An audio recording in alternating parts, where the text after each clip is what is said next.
Access and being able to get in to see a doctor. The other one is trying to keep up your levels of quality.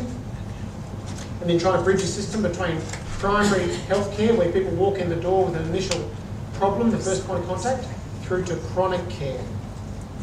And what we're finding is that about 45% of the entire health budget is consumed by 2% of people down here. So we know if we can measure that, if we can identify the 2% and look after them better, these are the big savings. By collecting $7 up the front here, it's not much of a saving.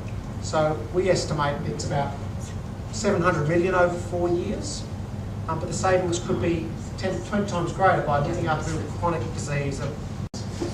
So access, first of all, that's a risk if people have to have $7. The answer to the access question is you don't have to pay the $7. If you go to your GP and you say, I'm sorry, I don't have $7, but I'm in need, I'd really like to see the doctor can choose to bulk bill like they always have.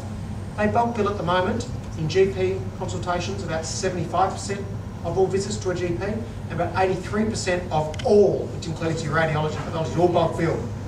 As a result of this system, we're going to be asking GPs to collect $7 and to keep $2 of those dollars.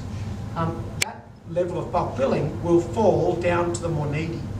My guess will be about 40 to 50% of Australians will pay nothing to see a GP. Yes? This question, if we were talking about that would affect the hospitals too, is this correct? Very good point. Let's go to that next, the impact of the hospital. So the GP at the moment gets 36, and in high need areas they get an extra 6 or 9 for bulk billing. It's an incentive to keep bulk billing, to keep up the access. Now, with 75% of people doing that, that's a system that won't stick around for very long. For a system that bulk bills people in true need, and when we talk about true need, we're talking about a third of the population is reasonable assessment. I mean, with respect, we're not all in need, are we?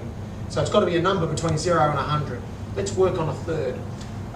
What's now going to happen is that when you come in, the GP is going to collect 7 from the patient, 5 will be remitted to the government to contribute to that.